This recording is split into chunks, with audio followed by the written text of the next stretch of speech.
성경에 나와 있는 사람들이나 성경에 나와 있는 어떤 사건들에는 그 인물과 사건이 이야기하고자 하는 아주 중요한 메시지가 있습니다. 아주 중요한 인물도 있고 중요한 사건도 있고 상대적으로 그렇게 중요하게 성경에서 많은 장을 설명하고 있지 않은 그런 인물과 사건들도 있죠.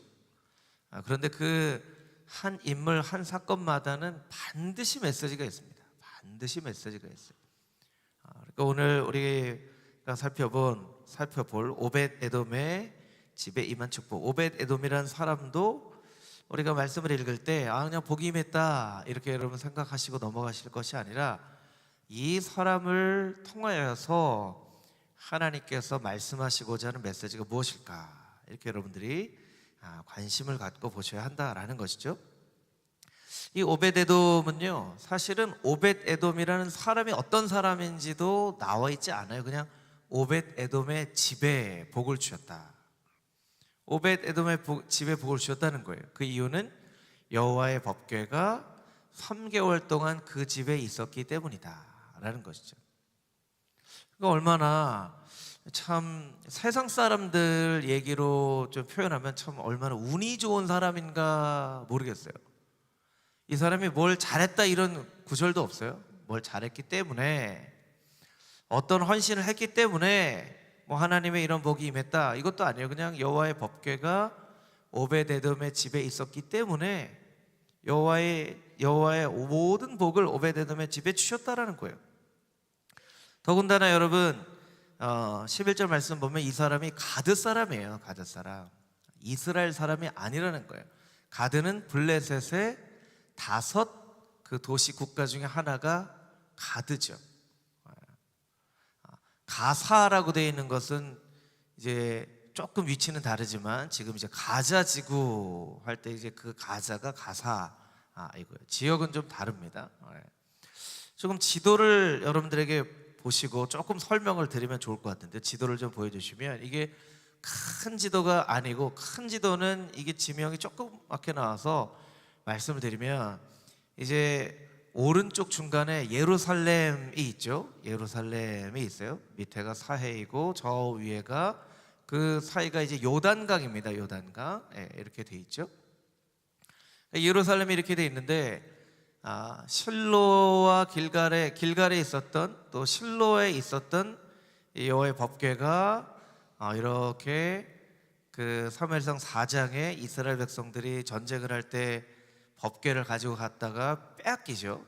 그래서 엘리 제사장과 아들들이 죽습니다. 그래서 아스돗, 가드, 에글론 이 지역에 있을 때 이제 법궤를 이 이방 신전에 갖다 놨더니 이제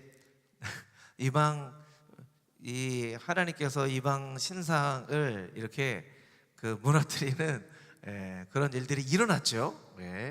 영상으로 보시는 분들은 다 모르는데 이제 갑자기 이제 찬유가 들어왔어요. 그래서 여러분들이 이렇게 보시면 중간에 다른 지역보다 기럇 여아림이라는 곳을 여러분들이 보시게 될 거예요. 기럇 여아림 발견하셨나요? 기럇 여아림.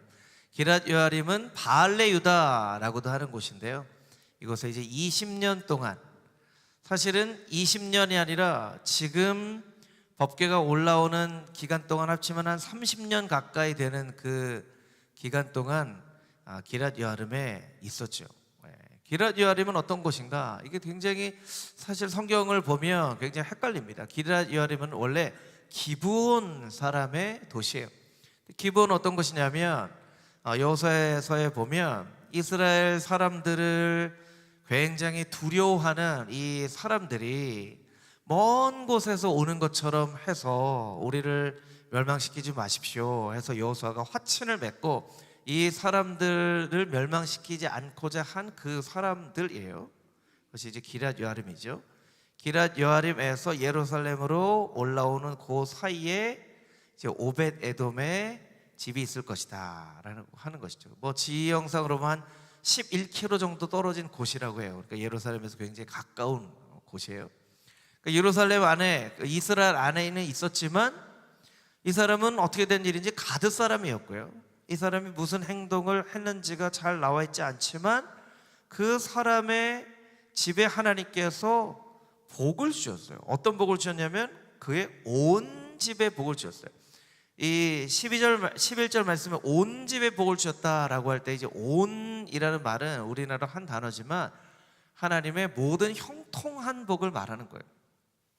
그 집에 있는 많은 사람들, 또 그 집에 관련된 모든 일들, 이것에 복을 주셨다는 거예요. 제한이 없는 복을 그 집 가운데 하나님께서 주셨다는 거예요. 그럼 오베데돔의 집에 하나님께서 왜 이런 복이 임했는가? 이 오베데돔을 통해서 말씀하시고자 하는 것은 무엇이냐면 은혜이죠. 은혜. 하나님의 은혜예요. 은혜로밖에 설명할 수 없는. 오베데돔은 그냥 할 수 있는 일은 여호와의 법궤를 그냥 여기다 놓고 갔는데, 그냥 그 집에 여호와의 법궤가 있게끔 그냥 허락한 일, 그래서 그냥 오픈한 일, 순종한 일밖에 없는데 그 집에 하나님께서 이렇게 복을 주셨다는 거예요. 여러분, 우리가 예수님을 믿게 된 것도 마찬가지죠. 그냥 우리는 예수님을 믿는다라고 고백했을 뿐인데 하나님께서 하나님의 자녀됨의 복을 우리에게 주신 것이잖아요. 우리가 누리고 있는 그 큰 자녀됨의 축복을 설명할 수 있는 어떤 구약의 한 인물 중에 하나가 바로 이 오베데돔의 집이라는 것이죠. 놀라운 은혜가 오베데돔의 집에 임했다라는 것입니다. 그래서 오늘은 이 오베데돔에 주신 축복뿐만 아니라 이 본문의 말씀이 여호와의 법궤가 올라오는 아주 중요한 본문이거든요. 그래서 이 본문 전후에 있는 말씀들을 좀 함께 살펴보도록 하겠습니다. 다윗의 인생 가운데는 아주 중요한 두 번의 순간이 있습니다. 하나는 골리앗을 쓰러뜨린 사건인데요, 골리앗을 쓰러뜨린 사건을 통하여서 다윗은 용사의 삶을 살게 됩니다.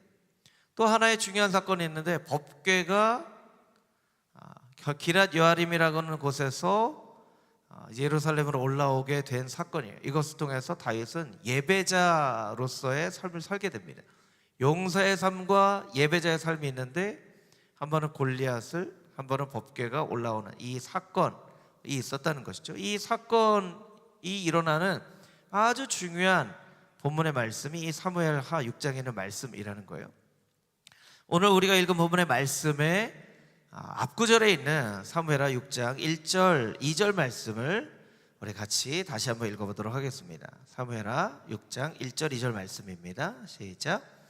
다윗이 이스라엘에서 뽑은 무리 3만 명을 다시 모으고 다윗이 일어나 자기와 함께 있는 모든 사람과 더불어 바알레 유다로 가서 거기서 하나님의 궤를 메어 오려 하니 그 궤는 그룹들 사이에 좌정하신 만군의 여호와의 이름으로 불리는 것이라. 아멘. 다윗이 기럇 여아림에서 바알레 유다에서 똑같은 지명입니다. 여호와의 궤를 가져오기 위해서 3만 명을 모아서 다윗이 직접 가서 하나님의 궤를 모아 그 제자리로 데려오려고 하고 있었죠. 그런데 다윗의 계획처럼 되어지지 않았어요. 왜냐하면 여러분들이 잘 아는 것처럼 여호와의 궤는 원래 하나님께서 말씀하신 것처럼 그 궤를 레위지파 사람들이 이 궤를 매는 막대를 가지고 와야 되는데, 다윗과 이스라엘 사람들은 그냥 이방 사람들이 하는 것처럼 수레에다가 궤를 싣고 올라오려고 했던 것이죠. 또 수레가 이렇게 날뛰게 될 때 웃사가 그 여호와의 궤에 손을 댑니다. 그래서 웃사가 거기에서 죽죠. 그래서 그것을 보고 다윗이 두려운 마음이 생겼어요. 그래서 하나님의 궤를 예루살렘으로 가지고 오는 것을 거기에서 포기합니다. 포기해요. 여러분, 우리가 잘 아는 것처럼 여호와의 궤는 이스라엘 백성들에게 하나님의 임재의 상징이었어요. 여호와의 법궤에는 세 가지가 들어가 있었죠. 하나는 신의 상에 십계명이 적혀진 돌판 2개가 들어있었고, 광야에서 먹었던 만나가 들어있는 항아리가 들어있었고, 모세의 지팡이에, 그것도 싹이 난 지팡이가 들어있다라는 것이 이제 법궤에 담겨져 있는 거예요. 이런 말씀을 들을 때 어떤 사람들은 이런 생각을 했을 수도 있을 것입니다. 그 법궤가 굉장히 음식이 부패되지 않도록 하는 특별한 장치가 있었나 보다. 왜냐하면 만나가 그 항아리에 들어있는데 그 만나가 거기에 담겨져 있으면 분명히 부패하고 썩었을 텐데, 이런 생각 해보신 분 혹시 있으신가요? 아동부에 가서 물어보면 아동부애들은 그런 얘기를 할 만해요. 근데 여러분, 이것은 굉장히 상징적인 의미예요. 상징적인 의미. 법궤와 말씀이죠. 만나, 그것은 육신의 필요를 채웠던 만나와 하나님의 인도하심을 상징하는 모세의 지팡이. 근데 여러분 생각을 해보세요. 지팡이가 무슨 의미가 있는 것이 아니거든요. 그렇잖아요. 만나가 하늘에서부터 내려오는 아주 정말 신기한 하나님의 음식이었지만 그 만나가 담겨져 있는 항아리 자체가 무슨 의미가 있는 것은 아니거든요. 우리가 이 법궤를 생각할 때는 어떻게 생각해야 되냐면, 하나님께서 그 법궤 안에 상징적으로 십계명 돌판과 만나와 지팡이를 넣으셔서 거룩이란 의미를 그 법궤에 부여하셨기 때문에 법궤가 이스라엘의 하나님의 임재하심의 상징이 된 것이지, 그 세 가지가 무슨 의미가 있기 때문에 그 법궤가 하나님의 상징이 된 것은 아니라는 거예요. 여러분, 제가 무슨 설명을 드리는지 잘 아시겠죠? 하나님께서 거룩이라는 의미를 부여하셨기 때문에 거기에 지팡이가 들어있던, 세 가지가 들어가 있던, 다섯 가지가 들어있던, 아니면 세 가지가 아니라 그냥 십계명 돌판만 들어가 있던, 그것이 뭐가 들어가는지가 중요한 것이 아니라 하나님께서 그 의미를 부여하셨기 때문에 그것이 중요한 것이라는 거예요. 근데 사람들은 거기에 뭐가 들어가 있는지가 중요하고 그것이 무슨 의미를 가지고 있는지를 굉장히 그렇게 중요하게 여긴다는 거예요. 그래서 예전에 우리 한 20년, 30년 전에 영화를 보셨던 분은 아시겠지만, 인디애나 존스라고 하는 그런 영화에 보면 잃어버린 하나님의 법궤를 찾았다 하는데, 그 법궤에 있는 걸 뭘 발견하면 마치 정말 무슨 영원히 살 수 있는 이 세상의 모든 힘을 가진 무슨 보물을 얻은 것처럼 막 찾아다녔던 그런 영화들도 여러분 기억나실 거예요. 그게 사람들의 사고방식이라는 거예요. 그것은 사람들의 사고방식이고, 우리는 그 말씀을 어떻게 봐야 되냐면, 그 자체가 의미를 가지고 있는 것이 아니라 하나님께서 의미를 주셨기 때문에 거룩하다. 여러분, 우리도 마찬가지입니다. 우리에게도 하나님께서 하나님의 거룩이라는 의미를 부여해 주시면 우리는 거룩한 백성이 되는 것이고, 하나님께서 우리에게 그 거룩이라는 의미를 부여해 주시지 않으면 우리가 아무리 큰 헌신을 하고 우리가 평생 성경을 뭐 한 천독이 아니라 한 만독을 했다 하더라도 그 자체가 우리의 거룩이 되어질 수는 없다는 거예요. 여러분, 반드시 기억하십시오. 여러분의 삶 가운데 하나님께서 거룩의 의미를 부여해 주셔야만 우리가 거룩한 백성이 될 수 있다는 것을 여러분들 반드시 기억하시기를 주님의 이름으로 축복합니다. 이것을 잘못 알았던 사람들이 있었죠. 그것은 바로 엘리와 엘리의 아들들이었어요. 그러니까 법궤를 가지고 가기만 하면 전쟁에 이길 것이라고 생각했죠. 법궤가 중요한 것이 아니라 그 법궤를 주신 하나님이 중요하신 분이신데, 하나님으로부터 멀리하고 그 법궤만 가지고 나아갔어요. 그래서 그 법궤를 이스라엘 백성들이 블레셋 사람들에게 빼앗겨버렸죠. 빼앗겨버렸어요. 그래서 법궤가, 하나님의 임재를 상징하는 법궤가 블레셋 땅에 머물게 된 것이에요. 근데 그 블레셋 땅 가운데 있었던 법궤는 그곳에서 많은 재앙을 일으킵니다. 우리가 사무엘상입니다. 사무엘상 6장 2절 말씀, 우리 자막을 통해서 같이 한번 읽어볼까요? 사무엘상 6장 2절 말씀입니다. 시작. 블레셋 사람들이 제사장들과 복술자들을 불러서 이르되 우리가 여호와의 궤를 어떻게 할까? 그것을 어떻게 그 있던 곳으로 보낼 것인지 우리에게 가르치라. 여러분, 6장 2절 말씀의 하반절에 어떻게 되냐면요, 그것을 어떻게 그 있던 곳으로 보낼 것인지 이렇게 돼 있죠.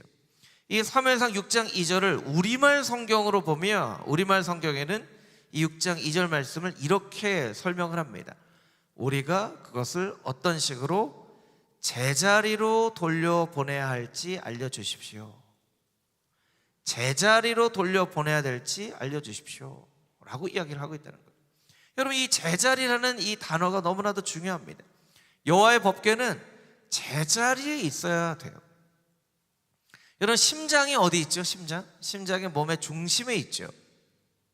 중요하기 때문에 그렇습니다. 한 나라의 수도가 그 나라의 가장 중요한 역할을 하는 곳에 있죠.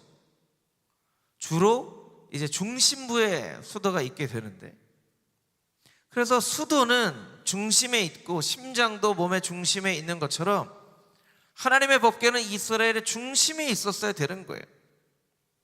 근데 지금 이스라엘의 빼앗긴 법궤가 블레셋 가운데 있는 거예요. 근데 여러분, 너무나도 놀라운 것은요, 이 블레셋 사람이 있던 것으로 제자리로 돌려보내려고 생각을 하고 있는데, 이스라엘 사람들은요, 이스라엘 사람들은 여호와의 법궤가 제자리에 있어야 된다는 그런 생각을 하지 않았던 것 같아요.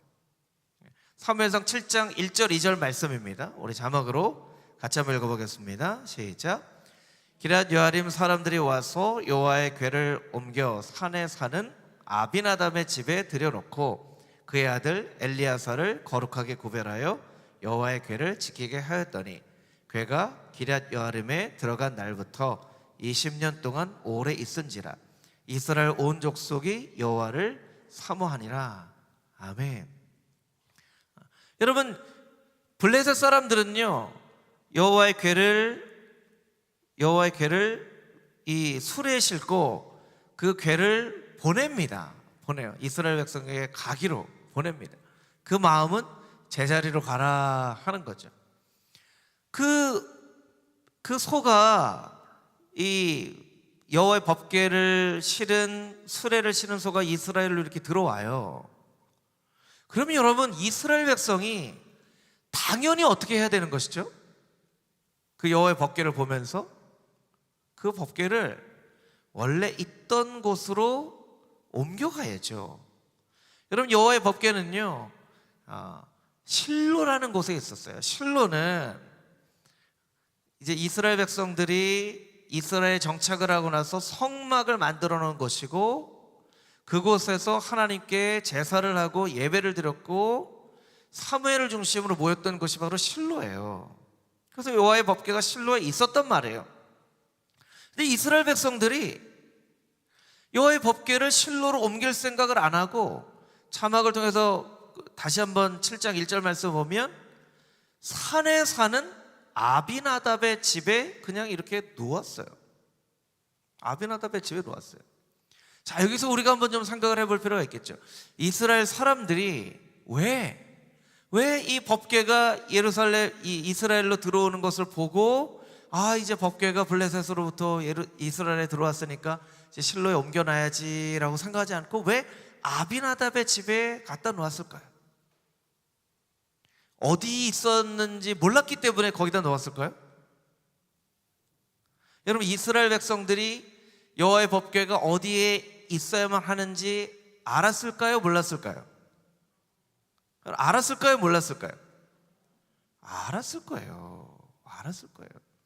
왜냐하면 오랫동안 실로에 있었기 때문에. 그런데 여호와의 법궤를 제자리에 돌려놓을 생각은 하지 못했다는 거예요. 2절 말씀을 방금 읽은 사무엘상 7장 2절 말씀을 보여주시면 놀라운 것은요, 기럇 여아림에 들어간 날부터 20년 동안 오래 있었는데 이스라엘 온 족속이 여호와를 사모했다 이렇게 나와 있어요. 사모했다. 여러분, 이 사무엘상 7장 2절 같은 말씀을 우리가 잘 봐야 돼요. 왜 잘 봐야 되냐면 여호와의 법궤는 제자리에 놓여있지 않은데 이스라엘 온 족속은 여호와를 사모했어요. 이 사모했다는 것은 만나기를 바랬다는 말 의미이기도 하고 하나님의 주신 복을 사모했다는 의미이기도 합니다. 자, 여러분들이 보실 때 여호와의 법궤는 제자리에 있지 않고 아비나답의 집에, 기럇 여아림에 있는 아비나답의 집에 놓여져 있는데 이스라엘 백성이 여호와를 막 사모해요. 그럼 하나님이 그것을 좋아하실 것 같으세요? 안 좋아하실 것 같으세요? 여러분 생각이 어떨 것 같으세요? 하나님이 좋아하실 것 같으세요? 안 좋아할 것 같으세요? 제가 볼 때는 하나님이 그렇게 썩 안 좋아하실 것 같아요. 이스라엘은 20여 년 동안 하나님을 사모했다는 거예요. 여러분, 이게 어쩌면 오늘날 우리의 모습일 수도 있고요, 한국 교회의 모습일 수도 있어요. 하나님의 임재하심을 나타내는 여호와의 법궤는 제자리에 있어야 되는데 제자리에 놓지는 않고 자기 나름의 방식으로 그냥 하나님을 열정적으로 사모한다는 거예요. 그럼 하나님이 그것을 좋아하실까 하는 생각을 우리가 했어야 되는 것이죠. 여호와의 법궤가 기럇 여아림에 있은 지 오랜 시간이 흐른 이후에 오직 한 사람, 다윗을 제외하고는 여호와의 법궤가 기럇 여아림에 있다라는 것을 불편하게 생각하는 사람이 이스라엘 가운데 한 명도 없었다는 거예요. 오직 다윗만이. 그래서 다윗이 그 법궤를 제자리로 가져다 놓으려고 노력을 한 것이죠. 여러분, 그것은 왜 그랬을까요? 왜 그랬을까요? 이스라엘 가운데 하나님을 두려워하는 마음이 있었기 때문입니다. 왜냐하면 법궤를 가지고 간 홈리와 비너스와 엘리 제사장이 한날에 죽었잖아요. 죽었어요. 전쟁에 실패했습니다. 그리고 법궤가 블레셋에 있는 동안에 블레셋 가운데 큰 재앙이 임했다라고 소식을 들어요. 그리고 법궤를 실은 수레가 이스라엘로 오고 있다는 이야기를 들어요. 그러면 이스라엘 사람들의 마음 가운데, 야, 법궤가 돌아오고 있으니까 이제 참 행복하다, 이런 마음이 들어야 되는데 법궤가 블레셋에서도 큰 재앙을 나타낸 것처럼 우리에게 올 때도 큰 재앙을 나타내면 어떡하지? 그런 마음이 이스라엘 사람들의 마음 가운데 있었던 거예요. 여러분, 이스라엘 사람들은 하나님을 늘 가까이에 있었지만 하나님을 친밀하게 예배하지는 못했어요. 하나님을 늘 두려운 마음을 가지고 있었죠. 그 여호와의 법궤가 예루살렘을 이스라엘로 돌아오는 그 너무나도 놀라운 사건 가운데에서도 그것을 기뻐하지 못했다는 거예요. 여러분, 기럇 여아림의 법궤를 놔뒀다는 것은요, 그냥 법궤를 방치했다는 거예요.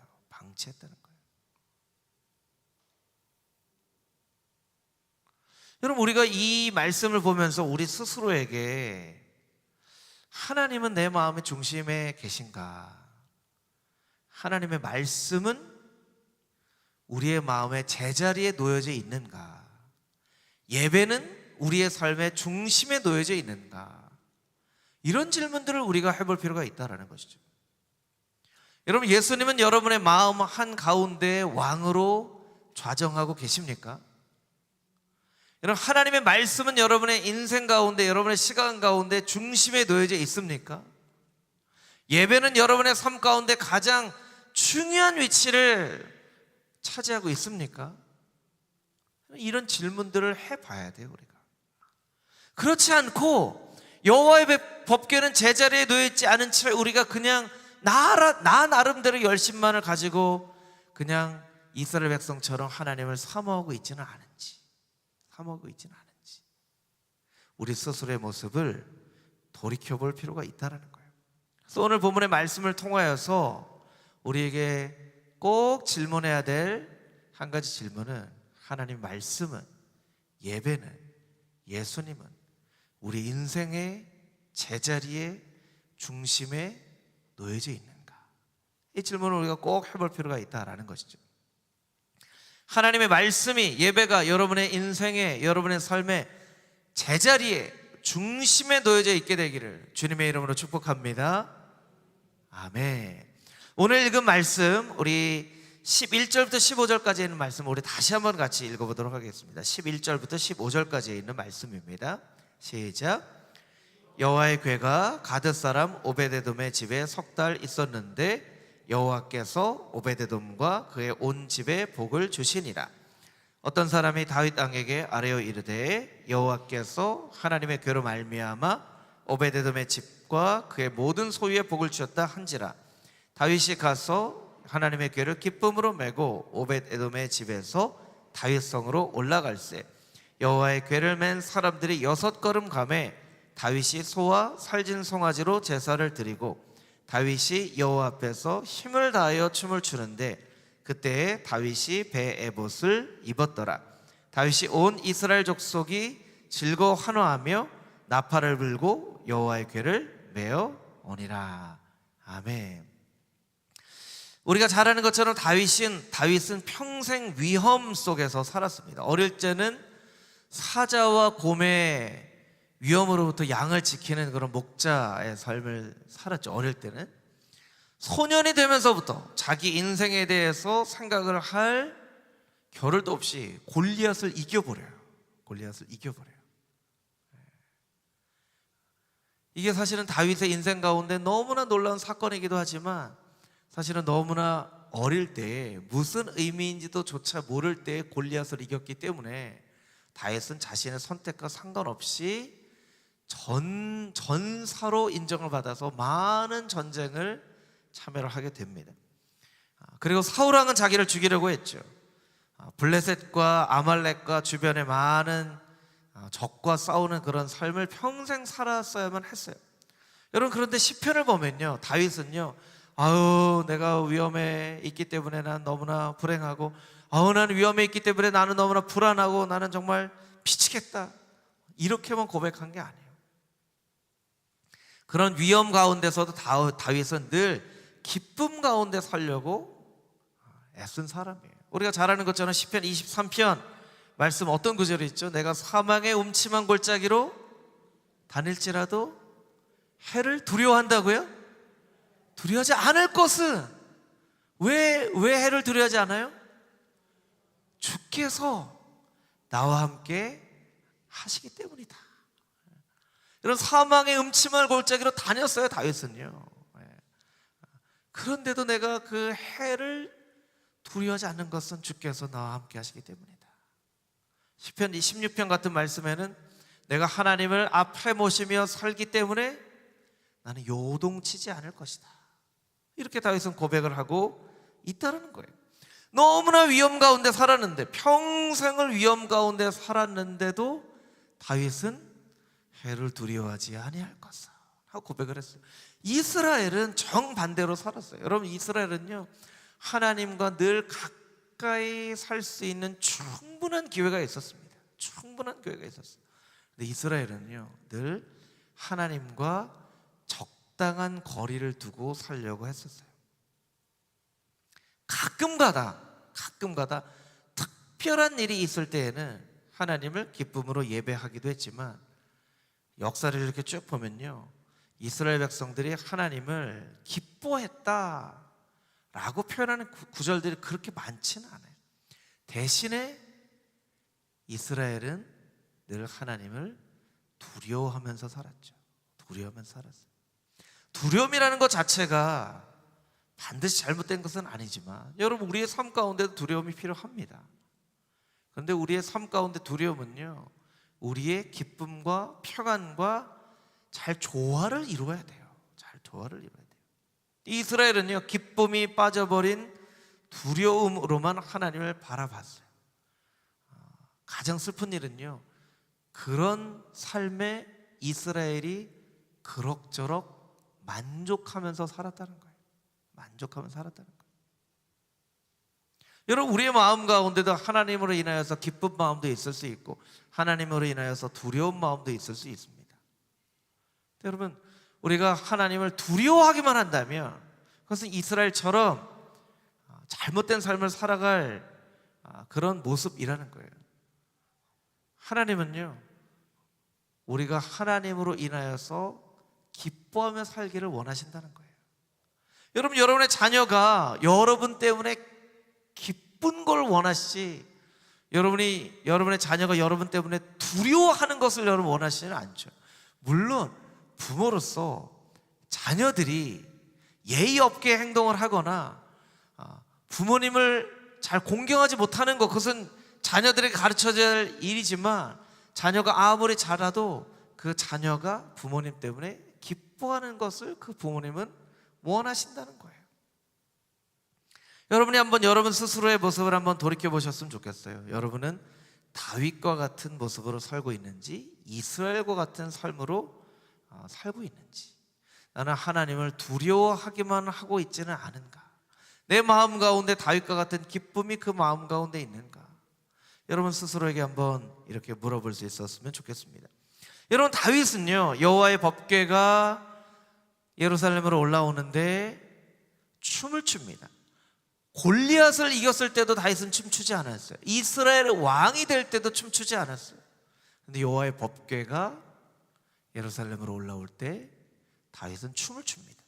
맥스루 케이더 목사님의 믿음 연습이라는 책에 보면 이 구절에 대해서 이렇게 이야기를 합니다. 다윗은 주님 앞에서 힘껏 춤을 추었다. 히브리어 원문에는 다윗이 원을 그리며 빙글빙글 돌아가고 이리저리 뛰어다니며 공중으로 솟구쳐 오르는 장면들을 선명하게 그려내고 있다. 혹시 여러분이 발 장단이나 맞추고 마지못해서 왈츠를 추는 다윗의 모습을 생각했다면 얼른 지워버려라. 이것은 그런 모습이 아니라 이리저리 뛰어다니면서 공중으로 막 띄물 뛰면서 춤을 추는 장면이라는 거예요. 거인을 죽인 용사 다윗이 이제 춤꽃 다윗으로 다시 태어난다, 이렇게 이야기를 하고 있습니다. 여러분, 이 장면을, 법궤는 예루살렘으로 올라옵니다. 다윗은 막 춤을 춥니다.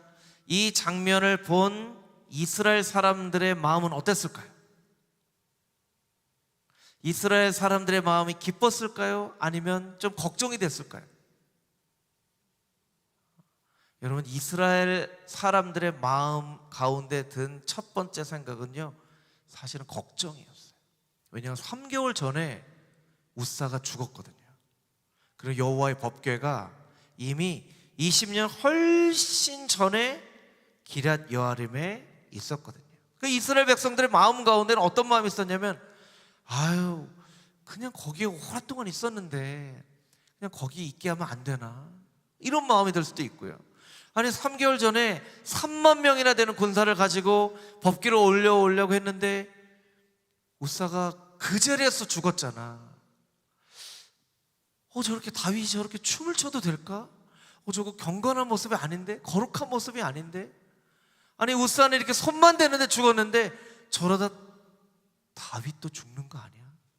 다윗이 죽으면 누가 또 왕이 될까? 이런 복잡한 생각들이 이스라엘 백성들의 마음 가운데 있었을 거예요.